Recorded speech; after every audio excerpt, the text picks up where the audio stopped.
Eğer hüngür hüngür ağlamak istiyorsanız, The Last of Us 2. sezon 6. bölüm tam size göre bir bölüm. The Last of Us 2. sezon 5. bölümün son anları, 6. bölümün duygusal yükümü konusunda beni endişelendirmişti ve şaşırtıcı olmayan bir şekilde haklıydım. Her zamanki gibi The Last of Us, Joel ve Ellie'nin Jackson'da 1. sezonun serpintilerini yaşarken kaçırdığımız 5 yılı anlatarak bizi mutlak en yüksek ve en düşük noktalarımıza getirmekte hiç zorlanmıyor. Troug Tevalleig'in sonundan bu yana Pascal'ın The Last of Us'ta geri dönmesini bekliyordum ve bölüm olabildiğince Joel merkezliydi ve bizi zorladı. The Last of Us'un ana temalarını bize hatırlattığı netlik 2. sezon boyunca neredeyse çok fazla oldu. Bununla birlikte 6. bölümün doğal duygusal çekiciliği beni biraz ağır davranmaya affetmeye meyilli hale getiriyor. Kıyamette bile nesiller boyu süren acı ve korku döngüleri insan irkini asla terk etmeyecek ve Joel kesinlikle bunlardan kaçamadı. The Last of Us, ebeveynlerimizden daha iyisini yapabilir miyiz yoksa onların hatalarını tekrarlamaya mahkum muyuz sorusunu soruyor.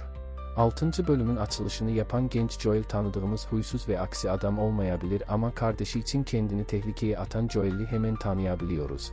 Acı tatlı bir bölüm, ebeveynlerin çocuklarına neden zarar verdiğini anlayamayan savunmasız bir Joel ile başlıyor. Babası kadar hatalı olduğunu kabul etmekten başka bir şey yapamamasıyla sona eriyor. Ramsey'nin performansı, Pascal'ın tekrar yanlarında olmasıyla anında yükseliyor ve ikili, karakterleri çelişkili olsa bile birbirlerini zekisi canlandırıyor. Ellie'nin 1. sezondan beri neredeyse hiç olmayan yönlerini görebiliyoruz ve Joel'e olan öfkesi onu parçalamakla tehdit ederken umutsuzluğunu paylaşabiliyoruz. The Last of Us 6. bölüm bize zaten bilmediğimiz ya da sezinleyemediğimiz bir şey söylemiyor, ancak bu hikayeyi daha az değerli kılmıyor. Joel ve Ellie'nin aralarında bir duvar oluşturan yalanlar yüzünden birbirlerinden uzaklaştıklarını anlamak bir şey ama sonunda bu sorunu doğrudan ele aldıklarını görmek başka bir şey.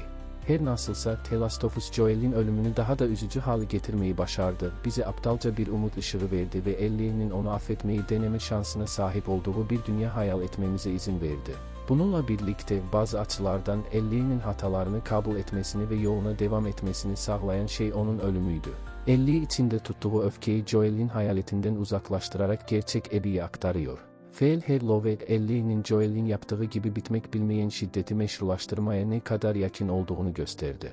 Joel sadece korkunç ya da fedakar yönleriyle tanımlanmıyor. 6. bölüm ayrıca Joel ile Gail'in Joey Pantoliano tarafından canlandırılan kocası Eugene arasında neler yaşandığını da ortaya koyuyor. Ne yazık ki gerçek, hayal edebileceğimizden çok daha kötü. Ellie'nin güveninin bir parçasını geri kazanma ve insanlığının daha iyi olmasına izin verme fırsatı verilen Joel, bir kez daha korkusunun galip gelmesine izin verir. Ancak yalanlar yaraya tuz basıyor ve Ellie'yi sezonun en yürek burkan anında onunla yüzleşmeye zorluyor. Verandada durup her şeylerini ortaya koyduklarında tek istediğim Joel'in sadece bir gün daha yaşaması.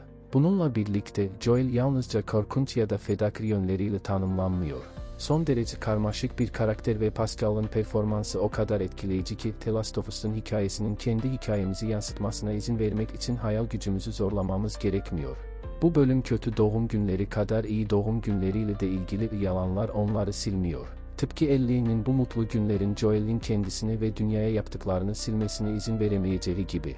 Belki onu asla affetmeyecekti ama asıl intikamını bunu öğrenme şansının elinden almasından alıyor. The Last of Us 6. bölüm sezonun çok yakında biteceğini doğruluyor. Joel, Ellie'yi yaptığı son konuşmanın ne kadar dokunaklı olacağını bilmese de senaristler kesinlikle biliyordu. Şimdi her şey Ellie'nin sezonun son bölümünde yapacağı seçimlere bağlı Joel gibi bir ebeveyn olup olmayacağını ve yaşadığı dehşet ve kalp kırıklığının onu kontrol etmesine izin verip vermeyeceğini belirleyecek. Joel gerçekten korkunç şeyler yaptı ve biz onu desteklemeye devam ediyoruz ve aynı şey Ellie için de geçerli olacak. Ancak The Last of Us'taki diğer karakterlerin onun tehlikeli görevinin bedelini göz ardı etmeye istekli olup olmayacağından emin değilim. Sezon finaline girerken tek endişem, aksiyona verilen bu aranın çok geç olup olmadığı. Ellie'yi en son gördüğümüz şiddetli pozisyonu unutmak imkansız olsa da sondan bir önceki bölümü flashbackler için kullanmak heyecan verici bir sonuca giden en doğal yol değil.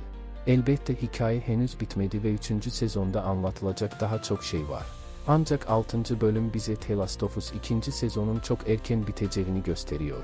Sezon şu ana kadar oldukça iyi ilerledi, ancak bir yerine 2 ya da 3 bölüm daha olsaydı daha anlamlı olurdu. Ellie, Dina, Jesse ve Tommy'yi seyahatlerde bekleyen yeni cehenneme doğru hızla ilerlerken, umarım Ellie'nin bir kısmı Joel ile paylaştığı o birkaç mutlu ana tutunur. İster Dina ister Joel'in onlar için istediklerinin hatırası olsun, her zaman uğruna savaşılacak bir şeyler vardır. The Last of Us 6. bölümüyle kalbimizi kırdı ve önümüzdeki hafta benim kalbimin daha da kırılmasına hazırlanacağım. The Last of Us 2. sezonun yeni bölümleri her hafta pazar günleri saat 21:00'de Mah ve HBO kanallarında yayınlanıyor.